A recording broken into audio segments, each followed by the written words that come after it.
Hi, Converge. We're back with our last segment in our prayer series. The last two we've covered unanswered prayer and then grief and lament. And the last one that we have here for you is just a more practical prayer exercise to try.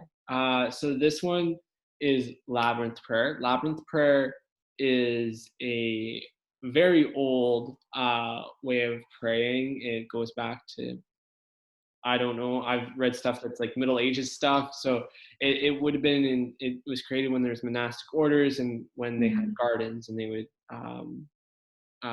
make labyrinths of those, or sometimes it was even in the monastery itself and made out of stone or painted on the ground, uh, That's so cool.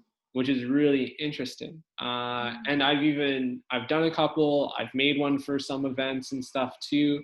Uh, it's really difficult to make a labyrinth out of string, we learned. So there's all these really cool things, but the concept behind it's really cool. And Tammy has Mhm. a great definition to get us started, for a Yeah. full explanation, while it's Mhm. kind of like a weird thing to talk about. So Tammy, why don't Mhm. you share that with us? Sure. I'm just reading the definition from the Spiritual Disciplines Handbook. I love this book. It's been really helpful, even as we've been going through our spiritual disciplines or spiritual experiments, I guess, experimenting with different practices. So it says here that the desire of labyrinth prayer is to make a quiet, listening pilgrimage to God. It defines labyrinth prayer as a contemplative spiritual discipline on a simple marked path that is based on the ancient practice of pilgrimage. On a pilgrim intentionally, number one, leaves the world, journeying away from the noise and distractions of life.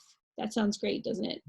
The second point is that we leave the world, or that we eventually arrive and rest with Christ. And thirdly, we return home to live more deliberately and obediently as Christ's own. Mm, Isn't that a great definition? I love I love that. that definition. Hmm. Yeah. Uh, Now you might be wondering, where in the world can I find a labyrinth? And there's not a lot of labyrinths around, as you And could probably, Google Winnipeg labyrinths. yeah. But there is one near the church, Converge Community Church, actually, in Kings Park, along the path that you can take part in. And then we also were just talking. We talked about how you could like even just walk around your block or your area, and like as you get closer to home, that symboling of pilgrimage. As Tammy was reading that, I also had another idea. It doesn't involve walking, but it actually involves camping. And I thought that like when you go out into nature, you can spend some time with God. And then when you come back to your job and your house and whatever that looks like for you, that can be returning with God uh, Yeah. to your situation. Um, so Tammy, like, how do I do Labyrinth Prayer? Do I just like walk it and bada Yeah. boom, I'm done, or I what are think I some think really? it's one of those like we've talked earlier about like embodiment type prayers. Like it's we're using our body and our posture to pray. Mm-hmm, So if we're walking, if we're starting the labyrinth, we're starting with the idea that we're going to be quiet. We're mm-hmm, going to walk it slowly. And as we get to the center of the labyrinth, we're focusing more on being present with God. mm-hmm, And as we walk out of the labyrinth, we're focusing more on going back into the world to live deliberately for Him and with Him. So just the idea of being intimate, being in an intimate place with God, being building intimacy with Him, purposefully setting aside time mm-hmm, to move towards Christ. mm. Yeah, I think that's really good. Uh, Mhm. when I've personally done a prayer labyrinth, or I've usually done like breathing work while I've done it. That's Yeah. also something that you can try. So what Or did that look like for you? well, like, so it's like a long story, but like usually so like in Judaism, you can't say the word Yahweh actually, and Mhm. uh, some people like breathe the word because it's supposed to be like it's supposed to sound like breath. Uh, Mhm. so like when I did the Labyrinth, or like sometimes even when I do prayer, I'll go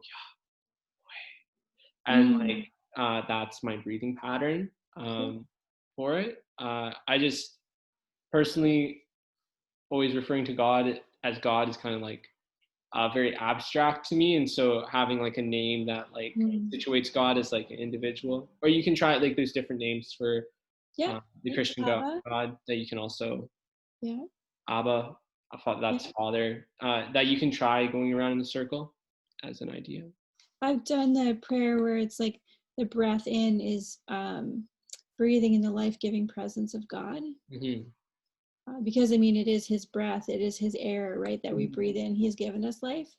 And then breathing out praise to him. And if my mind is distracted, then having a word or a name to bring my mind back Mm. to attentiveness um, is helpful. Yeah. Yeah. There's also, you can do the Lord's Prayer. I know some people do that. And then also like you can search up liturgies too, or stuff, and read that while you go in and out as Hmm. well. Yeah. Um, Very cool. anything else to add? I think it would be really cool to hear from people to see if they will go to Kings Park and actually do the Labyrinth Walk and kind of what their experience would be like. Yeah, yeah, totally. Uh, if you do go to Kings Park, we'd love to hear your experience Hmm. about doing a prayer labyrinth, or even if you've like take the same principle of a pilgrimage with God and apply that to some sort of aspect of your life, and apply prayer to that. We'd love to hear about that too. You can contact us directly, or you can put it down in the comments to start a discussion on the Converge Community Communicates page. We will see you next week, which will be a new month in September, and we'll have a new practice and some exciting things to come. So, see ya.